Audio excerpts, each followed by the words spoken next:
just singing to you.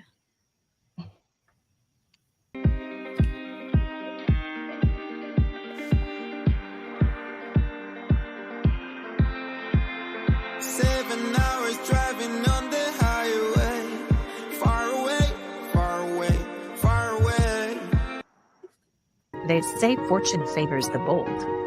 So what are you waiting for? The right time? The right sign? The right guide? The thing is, movement maker, you were never meant to follow anyone else. You were destined for something bolder and braver and truer, and you know it. It's time for you to write your own damn permission slip. You have permission to dream big, not that you need it from us. Fortune favors the bold. So, what are you waiting for?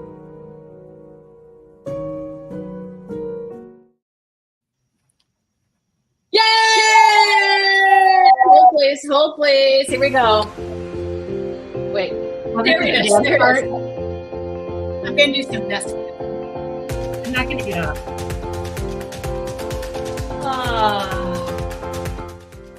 Hello, Jessica. Jessica. I mean, that intro is just fire, ladies. Fire. Goosebumps every time. Yeah, that's good. That's a good I will say there is part of me that cringes a little bit when I'm like, write your own damn permission slip. We're just like, Angry Sally is coming out. Like, come on, people, do it. It's your pirate voice. It's inspiring. I feel it. I'm like, I am going to. I'm writing. Yeah. I am doing it. So, Angry Sally, have at it. Angry Sally, right? She doesn't come out very often, but when she does, look out. I love it. Middle-aged Sally's unleashing a little bit of, meno rage, as they call it. I feel you. I feel you. Oh, Jessica, welcome. We are so excited to have you here. Yeah. And your orange is amazing, by the way. Thank you. I'm going to take it off in 2 minutes, though, because I'm sweating like a dog. So we got it for like 2 minutes and then it's over. Well, let me know when you take it off. If you want some music with it, we can really turn it into a moment. I might just take it off now. I'm just doing it. Yeah, just do it. It could happen. Permission to disrobe a little. Yeah. Permission to disrobe. Jessica, I was so excited to get to meet you face to face virtually, even though we're already BFF on the socials. But why don't you introduce yourself to everybody? Yeah. So I am Jessica Horton. I am a certified well-being and life coach practitioner. I always say I kind of fell into the world of coaching, much like I fell into my first career, which was events. So meeting and events. I did that for the better part of like 15, 20 years. I feel like I was in corporate meeting and events or adjacent to corporate meeting and events. Burnt out pretty quickly, I would say, and left thinking I wanted to be a stay-at-home mama. And pretty quickly into my stay-at-home mom journey, about 3 months in, I was like, no, not doing that either. And so went back doing the same work I was doing I was working at Target, doing the same work I was doing at Target, but doing it for myself. So did freelance meeting and events for corporations, nonprofits, traveled all over the world, and loved it. And I think I probably would still be doing that had the pandemic not happened. And kind of gave me this space and permission to try something else on and really get clear and quiet about what I wanted to do next. And coaching was that thing for me. Oh, well, now I want to know, how did that happen for you? So obviously I come from the same background. Yeah. I always tell everybody our industry was hit harder than anyone other than probably restaurants. And our pivot was harder than everyone other than probably restaurants.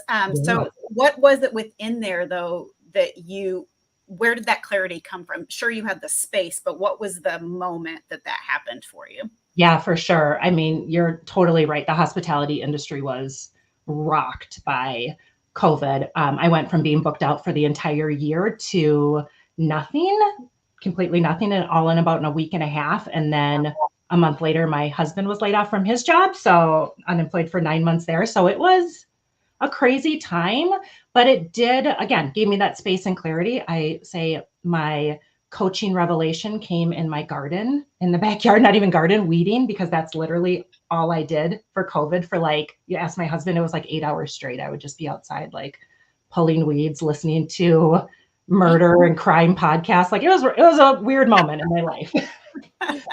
But I had a girlfriend, I had lunch with a girlfriend or something. And she was like, you should be a coach. You should be a life coach. And I had thought about the idea before, but my definition of what a life coach was very different at the time. I was like, of course, I give advice to everyone. I'm so good at giving advice to my friends. Well, going through the process and getting my certification, found out it's very different. There's actually no advice giving in coaching, which is a lot different. So I feel like it was just, again, I do feel like I fell into it, but I feel like I'm a woo. So I do feel like the universe really just had my back and things kind of just all aligned and fell into the spaces that they were supposed to fall into. So I love that. I'm a woo. I'm a woo. I'm a woo. I'm like borderline woo. And also like, sometimes I'm like, okay, that's a little too woo for me. So I'm like woo, but I'm just like a woo. I always say I'm like 50% tree hugger. Like I used to be more, like we cooked all of our food from scratch and whatever, but then I still had that 10% that used skincare products that were not all natural. It's a balance. It's a balance. And I think the same thing. I like to cook from home. I like to eat organic. But I brought my kids through the Wendy's drive-through last night because we were just trying to get by. So it's like, it's balance. Yeah. I mean, I think it is one of those like, and here's the connection that I'm making. When you're like, I'm a little bit woo, it's like, especially as entrepreneurs and female entrepreneurs in particular, as we're making our way through this journey, it's like, there's a pathway, there's a like, the ideal. And then there's okay, here's the reality. Right. And so that's actually a wonderful little entree into what specifically you help your clients with as a life coach. Yeah. And the challenges, what are your people facing and how do you help them? Kind of what's your particular take on the life coaching segment? Yeah, definitely. I think, well, first I'll start out with who I typically work with and support. I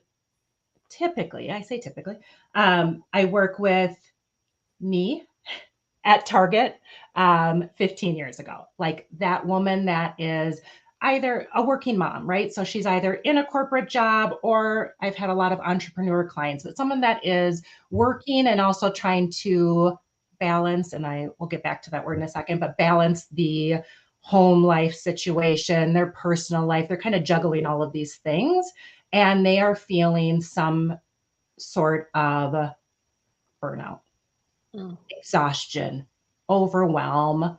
A lot of times they're feeling like, I'm fine, which is how I was. I'm fine. I could do this role forever, but I feel like there's something more on the other side. So those are kind of the typically who I work with, are just women that are trying to juggle it all. And I think struggling with that and just trying to figure out what's next.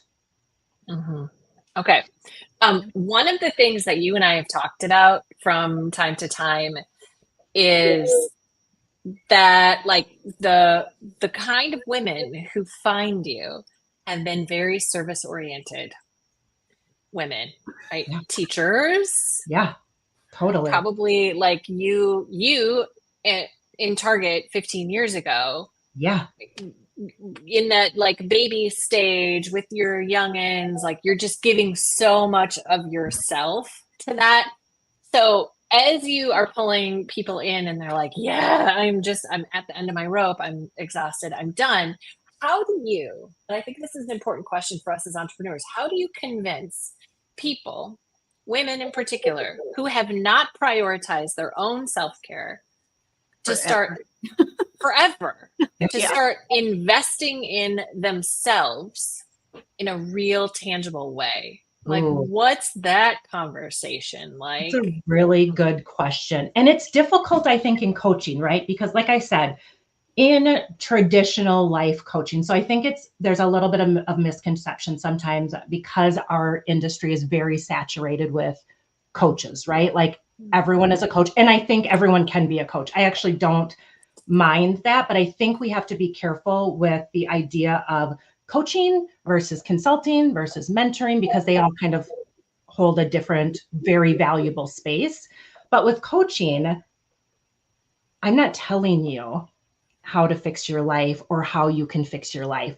I am there to more so act as a guide, right? Like holding up a mirror to say, okay, you're got all of these things going on. You are feeling super burnt out. You don't feel like you have time for yourself. You don't feel like you're being a good mom. All of these things. We're holding up a mirror to say, okay, these things are happening.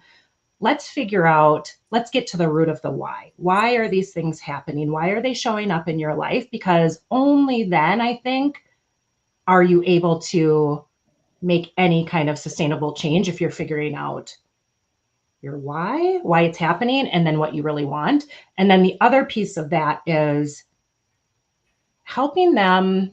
I think one of the biggest things that I see is that we're all in this stage of like autopilot, right? Like we're all just like moving through the motions, getting through the day. I mean, how many times have you said, like, if I can just make it through this week, I'll be fine. If I can just make it through the next month of craziness, like it's all going to be fine. And then that cycle just repeats itself. So it's like bringing some clarity, bringing some awareness of how you're responding to yourself, others, the world around you, I think is, I probably didn't answer your question, but I think that's my follow-up to that, though, is how do you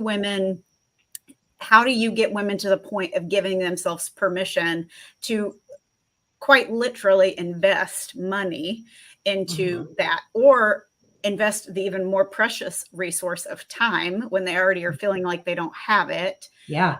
How do you get them to that point of permission, of recognizing that that's permission they can and should give themselves? Gosh, that's such a good question. I don't know if that is me doing that. Like, I truly feel when people come to me, they are at a space where you got to be ready. You got to be to a point. If you're looking at a coach, you are at a space already where you're like, I don't know what the hell it is, but I know something isn't right. And I just need someone else to help me walk through this and support me through it. So I don't even know if it's necessarily me helping them to figure out if they want to make that investment. It's just, you're ready to go. Can I offer you something? Because here's what I see that I think you do really well that actually invites people into this. Okay. Is you share your own struggles so well in the realist way, just like that's like why today, I feel like we're best friends already, Jessica. Because I've been in your life. Thank you. I received that. I'm trying to really receive things like that. Yeah. Thank you. And I think that I share quite a bit on Instagram, as you all know. And I think when I started on Instagram, and that was before, I had a private account, but just like seeing other people's beautifully curated squares, which I love sometimes. Don't get me wrong. I like a pretty curated Instagram to look at. But I also really just wanted someone to show up on there and just be like, I'm a mess too. I'm doing the best I can. It's like, I wanted someone else to be really real with me. And so I really work to put my full authentic self on there. And that doesn't mean you have to share every piece of your life. I think I need to let everyone know that you can still have a really private, beautiful life that not everyone needs to see, and also show up really authentically on whatever social media. So thank you for I think it's the answer to your question. This is how you get people to recognize in themselves, A, where they are at, and B, that you're somebody who gets it. Yeah. And that's what people want. They want someone who's like, oh, yes, you get it. And so when they recognize and get themselves to a place, they're like, okay, I can't do this anymore. This is too, like, they go, okay, Jessica is somebody who has mirrored back to me where I'm really at. Yeah. The resonance of that is how people come in to you and they come in ready. So just thank you for that. That's where I feel like the ripple effect happens, right? So I think regardless of if you identify as a purpose-driven entrepreneur, I think women specifically oftentimes fall into that, even if that is not something that's in their brain immediately, in that they are modeling things for other women that have been historically difficult. So saying out loud, I'm a mess, is historically difficult for women. Right. Saying it on social media is even more, something that we have not yet been comfortable with. This newest generation coming up, they're going to be like, whatevs. But totally. Those of us in the 30 to 80 range, we have not learned that yet, right? So totally. I already see it in my teens. Like they're so much more confident and self-assured than I ever was at that stage. Like it's just, it's really cool to see. I know people oftentimes give that generation a hard time, but I tell you, those kids are going to be all right. Like they're, and they say the things out loud. I'm astounded at some of I laugh that when I'm with my girlfriend, somebody always is like, oh, that's just childhood trauma. Or like, we just drop these phrases now that are like totally normal for us, which have not historically been normal. But my kids will say phrases that are therapy driven phrases with their friends, just hanging out. And I'm with you. I'm like, yes, this is, these kids are going to be okay. So except when my kids say it and I'm like, you have no trauma. I have done nothing to you. Shut up. You're 11. Exactly. You're fine. Your inner child wounds are not even established yet. Yeah. Give me a few more years and then we'll talk. Exactly. Oh my gosh. Okay. So Jessica, you've been talking about something on social media and we have just a few minutes left. I want to talk about this little piece really quickly before we shift into our final question about fear, the acronym of fear. And you asked people to respond to you about this. Can you just talk a little bit about that piece and how it's playing out for you right now? Yes, totally. So, I mean, you and I have talked about this at length about my fear of everything, my fear of getting up on stage, my fear of podcasts, like my fear of being seen, even though I know that I know in my soul, like this is my purpose and where I am supposed to be. And this is how I am supposed to serve and show up. So I know that all good. No, it's true. Does not take away the fear, right? So I saw this really great, which by the way, I've been cleared up of what this acronym actually is, but it was an acronym for fear. And what I heard was either fuck everything and run or face everything and rise. And what space do you want to be at? It's supposed to be forget everything and run, by the way, but whatever. I mean, potato. That is, I think, a subjective preferred choice. Thank you. But I do think the face everything and rise, right? Like, I often feel like people think that, oh, if you just do it, if you can, speaking, for instance, if you just get up on that stage and you do it over and over, you're just going to feel fine and you won't be scared anymore. And I call bullshit because I have done the things that terrify me, repeatedly done some of those things, and I am still scared. However, I am shifting my perspective just a little bit on it, thinking, I'm still doing it. I'm still showing up and I'm learning something from it every time, right? I'm getting clarity on it every time. So I really invite people, move through the fear, do it anyway. There is always some clarity on the other side of that thing that scares the shit out of you. Every single time. It might tell you, girl, don't do that again. That was not the right move. Girl, don't do that again. It's clear. Or it's telling you, great job. This is, you're on the right path, which it has done for me, right? So, well, and you are speaking at Permission Slip on November 15th as you talk about overcoming this fear. So we're just going to brag for a second. Natalie Frank, Gayla Jackson, Diana Wei Fong, Lauren Reedy, Jessica Horton, and we've got some more that we're going to invite in. but there you are in there. the big lights. I know, it's so exciting.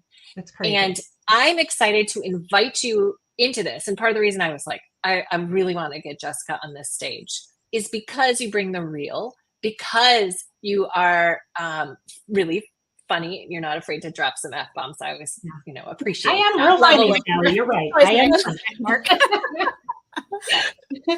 And because it's something that you both see as a part of your vision and are overcoming the fear in order to do that level of brave we feel as an audience. So I would just love really quickly, how are you feeling about it? Girl. Oh, girl. I will say, so I've spoke on stages before, and I remember the first time I won't tell you about when I did it in high school. That was the thing that set me off. But my first time doing it as a coach, I was so scared and just really feeling, that imposter syndrome. And I think that's probably not the right word for it, but that inner critic telling me that who am I to be up on the stage? Who am I to be sharing these messages with people? I feel like this time around, sure, I'm scared. I'm real scared. But I know I have this inner knowing that this is what I'm supposed to do. And I keep reminding myself, if you can just help one person, all that fear, all of that anxiety, gosh, so worth it, right? So scared, but so ready.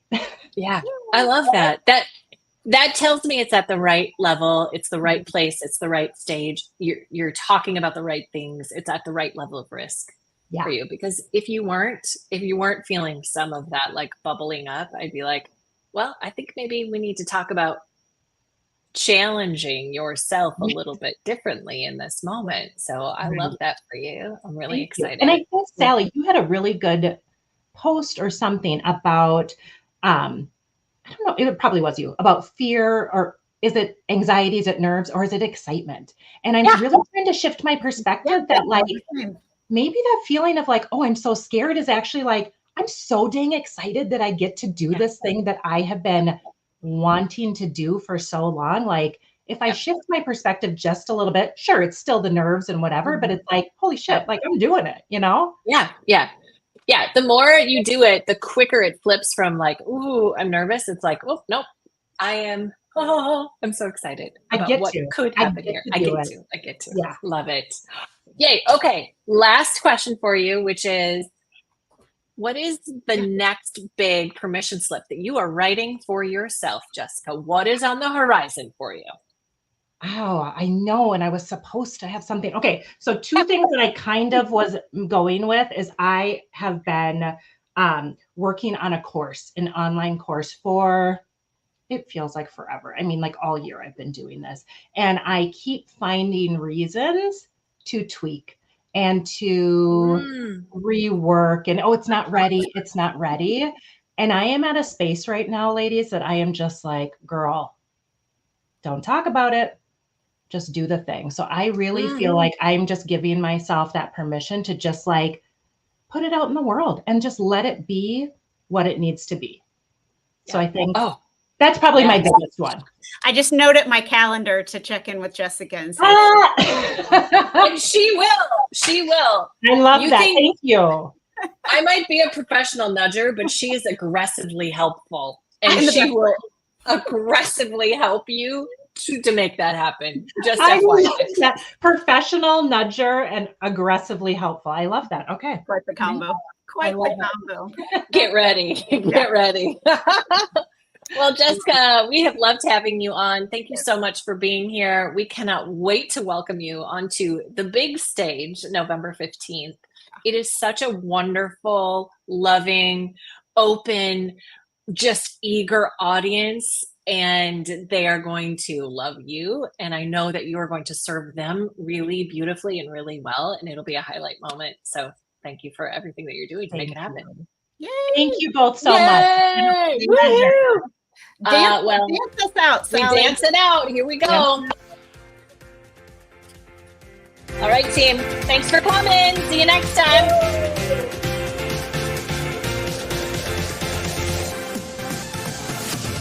have better mood for me.